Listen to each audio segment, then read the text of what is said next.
This is the mythical Moist Man, also known as Penguin Zero and Anime Jesus, with over 13 million subscribers, and this is his comic Godslap. This is a bald guy who cosplays as Saitama, also known as Mastar Media, with just under 4 million subscribers, and this is his comic called Demon Rush. Only a handful of YouTubers have ever made their own comic and sold it, and so today we're gonna find out whose is better. On a side note though, this really isn't a competition. I'm actually enthralled that another creator in this space would get into creating a comic book, because it's not just a simple create a product and sell it, it's like a lifelong journey. It means you're extremely passionate about the industry, you want to tell your own story, rather than just talk about and review other people's work and other anime. We both have invested incredible amounts of time, energy, and money into creating our own story, which I believe truly shows our dedication to the medium of storytelling. We actually released Godslap and Demon Rush around the exact same time. Now I have no idea how much money Charlie has actually made off of Godslap. Perhaps he's made a ton, pretty much broken even on Demon Rush. Making these comic franchises, especially if you have animations involved, requires an entire team of animators, writers, editors. It's insane. Like, you need a lot of people. Yes, it's easily possible to make your own manga by yourself, absolutely, but even the mangaka in Japan, they have teams, they have editors, and there's a lot that goes into it. Charlie's company, Bad Egg Publishing, I don't know if he owns that or if they signed him, but they send you the comic book in just this cardboard box. And Demon Rush you get on Amazon, so it just comes in a standard Amazon package. But I guess the reason that they do these cardboard boxes is because comics you can actually grade, like Pokemon cards, so they want to protect it from any damage. My books are a little bit thicker and more resilient, so bubble packaging usually seems to be okay. Also, I know Charlie, I've watched his videos on Godslap, and he doesn't show a lot of pages. You can like look at a couple on his website, but I don't know how he is with copyright and stuff like that. So I don't want to show, these whole chapters. Just a couple pages here and there. I think he'll probably be okay with that under fair use. But Demon Rush, you can show whatever you want. So one of the biggest issues I have with animation companies like Toei and Nintendo, I mean, they're not an animation company, but we've seen how they've punished their own fans. And one thing I wanted to do with Demon Rush is even let my own fans monetize it, right? Reviews, fan animations, whatever you want to do, please do it. I mean, it's free promotion for the creator, and I think these companies are absolutely crazy for not taking advantage of it, but they probably we have enough exposure, we don't need you guys, we don't even want you to talk about it, we don't want you to stream it. They're like, just shut up and watch it. So I'm taking the exact opposite approach for Demon Rush. You can show every single page in a video if you want, that's fine with me. Without further ado, let's jump in to the battle.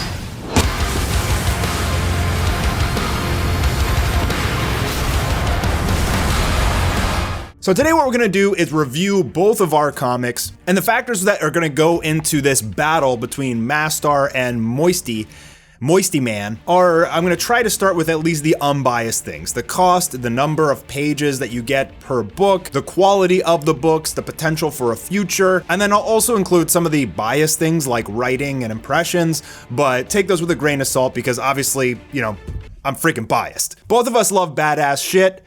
So let's see who made the more badass shit. So Godslap has 3 issues of the comic. They're about 50 pages each. Demon Rush has 2 volumes. They're about 100 pages each. They have a 3-minute animation, which is very, very nice.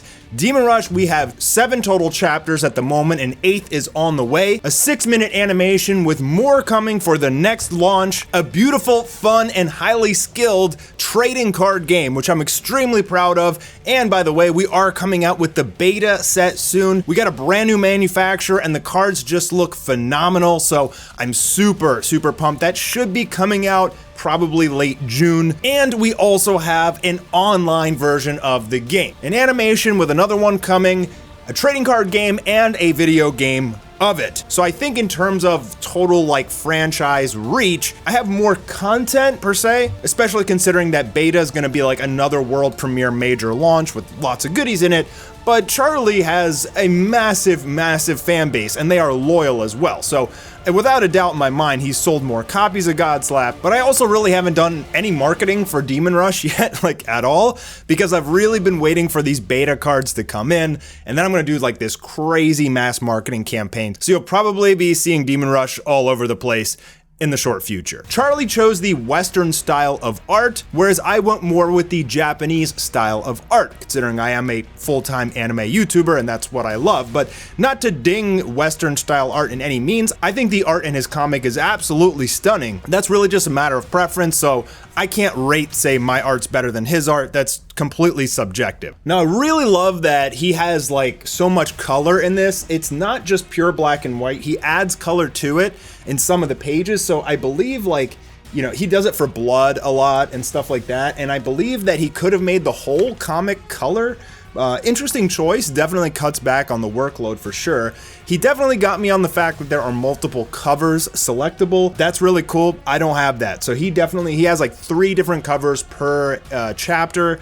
And he gets a point in that area as well. Godslap takes place in a distant future. It's kind of like this dystopian cyberpunk, and there's 3 main characters who slap their way through the city. It's gory and it's fun. Demon Rush takes place in the very near future where the gates of hell open on Earth. There's giant kaiju, angels, and demons fighting each other, and people from both sides, both holy and evil, as these 2 kingdoms clash. They have humans who wield spells using the magic or the mana pool of the Demon Rush story, which is called Imperium. Godslap is more like sci-fi, and Demon Rush is more like dark fantasy. One thing I want to just tell you guys, if you have any interest in creating your own story in the future, find an editor, because no matter how good you think your writing is, your editor will challenge the heck out of you. They'll ask you all sorts of questions that have to make sense for the future. While you don't have to answer them all, they really make you think, how does this character acting in this way cause repercussions in the future? Is this going to be a plot hole XYZ? And when you get that kind of outside perspective of an actual writer, you start to really see where your story needs work. I think it's a little bit too early to judge the writing of Godslap versus Demon Rush. I mean, there's 3 chapters versus 7. It's not really like a lot yet. And I can't really judge whose is better because, again, that would be biased, so that's really up to you guys. Who do you think has the better writing? For me, personally, for Demon Rush, I have vast amounts of world building created for this story, which I think once you guys start to learn more, you're really going to get invested into. When I read Godslap, so my first impressions were the art is phenomenal, the quality is very good. Extremely, extremely good. I honestly, like, over Charlie's, which is more expensive for less pages, versus mine, I'd say the quality of his comic is slightly better. But again, for mine, you're getting double the amount of pages for a fraction of the price. Charlie's Godslap, I just got it yesterday, so it took about a week to get it. And on Amazon, if you order Demon Rush, it comes in 2 days, so I have to give myself a point there. Also, if you want to read Godslap, even digitally, you still have to pay $5 for it, but with Demon Rush, you can read every chapter for free. I don't put it behind a paywall because I want you guys to read it, so I have to give myself a point there as well. As for the future of both of these series, Charlie has a lot more money than I do, and he has a lot more connections, but I've devoted myself pretty much fully to Demon Rush, and I know he's spread pretty thin. He's got esports, he's got a rock band, you know, he's doing Godslap, he's got his Twitch channel, he's got his YouTube channel. So I think he's spread a little bit thin, whereas I can devote myself more to Demon Rush, but he probably has more help and resources, so I don't really know where the future is going to go for either of these series. They're probably pretty similar, especially once I release beta and I do the mass marketing. I think things are going to change quite a bit for Demon Rush. Actually, looking at this, it says writer is Jackson Clark and Aubrey Sitterson. So Charlie doesn't even write this? It says special thanks to Stephanie Phillips, created by Charlie White, Jackson Clark, Matt Phillips, and Danny Palmer. The artist is Ricardo Jamie. He's phenomenal. They have a letterist.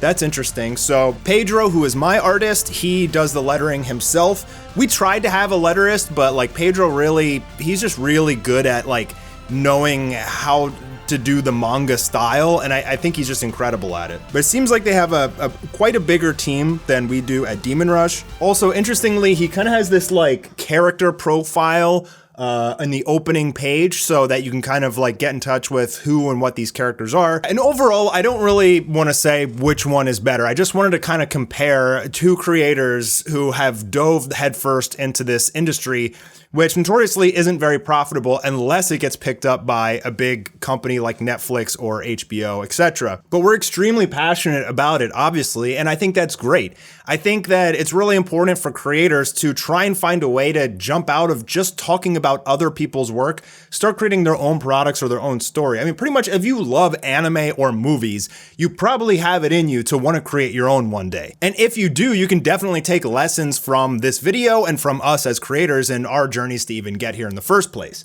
And trust me, it wasn't easy. But if you want to create your own story, first thing you got to do is write an incredibly good story. So focus on the writing. Don't worry about the art first. Write like 10 to 20 chapters. Make sure that you figured out all the plot holes, then show it to an editor because they're going to red pen the hell out of that thing and you're going to have to rewrite it a bunch of times. And when you finally feel like it's good, then go find an artist who will draw it. And then you just got to mass market the hell out of it. You see, comics, anime, and trading card games all share the same fundamental flaw. And it's the same flaw that most businesses and products have that rely on a lot of people purchasing it. And that's that nobody knows that they want it until everybody else wants it. So how, you may ask, do you get everybody else to want it? Well, there's two ways. One, you get lucky and it just goes viral. Or two, you just dump the ever-living hell truckloads of money into advertising, so much so that people can't go 2 seconds without hearing the name of it. Think TikTok. You remember when TikTok first came out and nobody wanted to use it? And then they bought up every single ad on YouTube for like 2 months. And you literally could not watch a YouTube video without getting like 17 TikTok ads. And then guess what? It exploded. I mean, they probably spent billions, but they probably made that back by now, right? So obviously the be-all end-all is to be able to turn this into a full-fledged show. And there have been a lot of YouTubers who actually have gotten their own shows, particularly on Netflix. Take a look at The Odd Ones Out. He started out just doing little animations of his characters, but he got picked up by Netflix. He has books now, and he's really franchised out outside of YouTube, which I think is extremely cool. That's something that I also want to do, because even though YouTube is pretty generous with how much they pay us, you still don't know if it's gonna be around tomorrow. You know, all it takes is one competitor or the economy to crash or something to happen. I mean, ad rates have already been falling, so finding a way to like branch outside of YouTube is extremely important for creators, and this is something that I've pushed to other people in the anime industry. I'm like, you guys gotta start branching out. I hope you guys will buy and support Demon Rush, and be on the lookout for some major releases coming out for Demon Rush in the next month or two. New anime, new trading cards, new manga chapters, Volume 3 will be close, esports for the trading card game, tournaments, a video game where you can play with anyone else in the world and build any deck you want. A lot of great stuff is coming. And if you're interested in picking up the Demon Rush manga, the trading card game, a t-shirt, a poster, anything like that, it's on my website, shop.demonrush.com. Yeah, that's about it. See ya.